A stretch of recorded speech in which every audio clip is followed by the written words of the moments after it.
Hello guys, what's up sa inyo? So, eto nga pala yung kaganapan ng birthday nung tatay ko nung pag-uwi namin ng probinsya.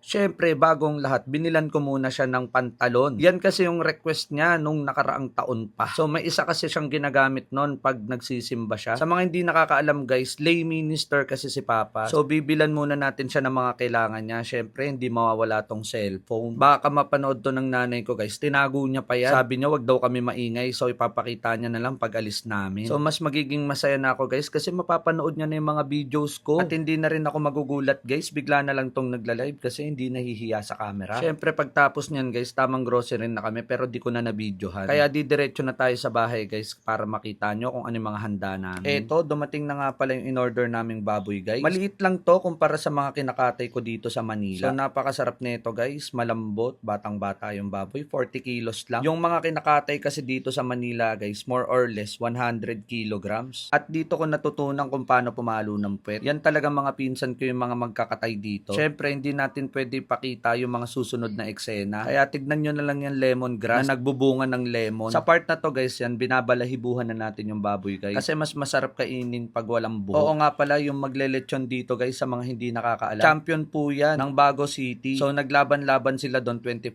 barangay. Barangay Malingin po yung nag-champion. At eto nga pala yung mga uling na gagamitin natin guys. 2 sako nga pala yan. Wala nga palang ibang tao dito guys. So lahat ng nakikita nyong yan, mga pinsan ko yan. Binata nga pala yan guys. Sa part naman na to, pinupukpok nila yung buto para mas maging flexible yung baboy at mas manuot yung mga panimpla natin guys. Papaikot-ikutin natin yan tulad ng pagpapaikot na ginawa niya sa akin. Syempre, hindi makukumpleto ang vlog natin kung hindi ako magpapasikat.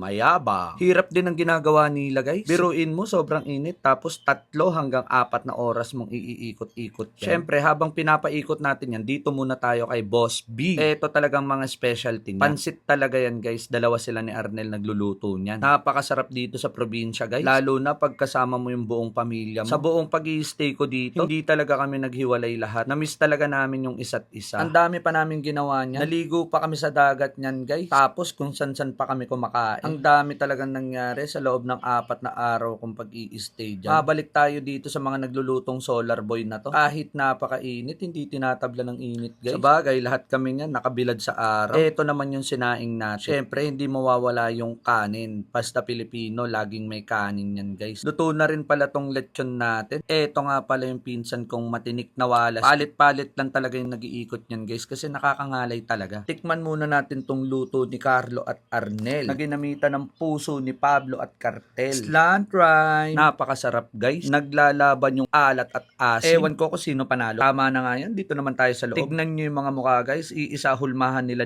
mama. Iba talaga yung saya pag sama-sama yung pamilya. Kahit yung bahay namin maliit lamang pero malinis to hanggang kusina. Teka, parang kanta yun ah. Hindi ko alam kung anong title no. Pero kung sino makahula sa inyo, bibigyan natin ng pangmeryenda. First time ko nga pala magchachap ng lechon yan. Hindi ko pa talaga na-experience magchap niyan. Kaya bahala na kung saan tatama yung panaga. Akala mo talaga marunong eh oh. Sa totoo lang, sa balat lang ako nakafocus niyan. Pero syempre, walang halong pambobola. Napakasarap nung lechon. Actually, wala kaming ginawang sausawan yan guys. Ang tawag talaga namin dyan, Mongmong's Lechon to go. Masarap kahit walang sauce.